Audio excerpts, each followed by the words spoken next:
Charles Benoît, bonjour. Bonjour. Vous êtes ici au premier jour de la Global Conférence organisée par les Ateliers de la Terre et vous venez de modérer les propos d'une table organisée par les Hub Conférences dédiée à l'entrepreneuriat social. Vous êtes vous-même fondateur des Rameaux qui aident intrapreneurs et entrepreneurs. Pouvez-vous nous dire comment cela fonctionne ? Oui, le Rameau est un laboratoire de recherche appliquée sur la co-construction du bien commun entre partenariats novateurs, associations d'une part, entreprises d'autre part. Et nous accompagnons aujourd'hui plus de 300 expérimentations, soit d'associations, soit d'entreprises, soit de partenariats. Vous avez été donc l'animateur d'une table dédiée à l'entrepreneuriat social. Quels ont été les messages clés et les idées fortes que vous avez retenues de ces échanges ?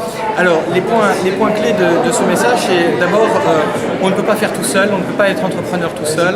Et le point important finalement de l'intrapreneur ou de l'entrepreneur, c'est d'être en capacité finalement d'être à l'écoute à la fois de l'écosystème dans lequel il est et puis bien évidemment des gens qu'il va rencontrer sur son chemin.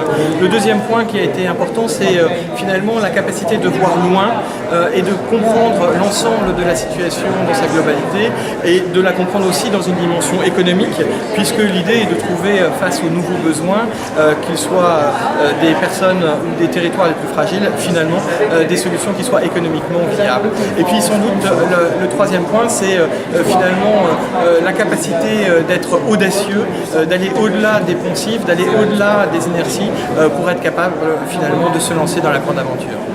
Vous parlez d'audace, on pourrait aussi parler d'innovation, parce que les Hub Conférences, c'est justement une plateforme dédiée à l'innovation sociale. Qu'est-ce que ce concept évoque pour vous et comment l'innovation sociale peut-elle répondre aux défis futurs ?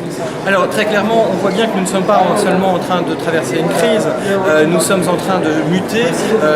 Personne aujourd'hui, que ce soit les pouvoirs publics, que ce soit les entreprises, que ce soit même l'économie sociale et solidaire, ne peut prétendre avoir tout seul la solution.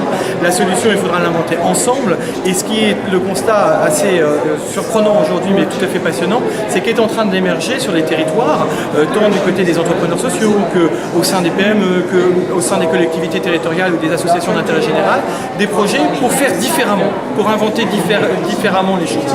Et je pense que l'innovation sociétale, elle peut se caractériser par deux choses très importantes. D'abord, finalement, sa finalité.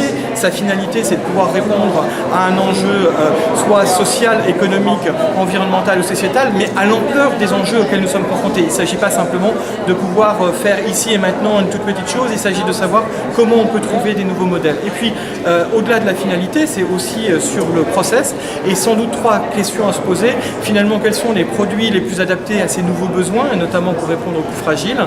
Quels sont finalement les processus, et c'est là où les questions de coopération entre structures sont importantes, et puis quels nouveaux modèles économiques peuvent être inventés, et ça sans doute est une question la plus ouverte aujourd'hui sur les questions d'innovation sociétale.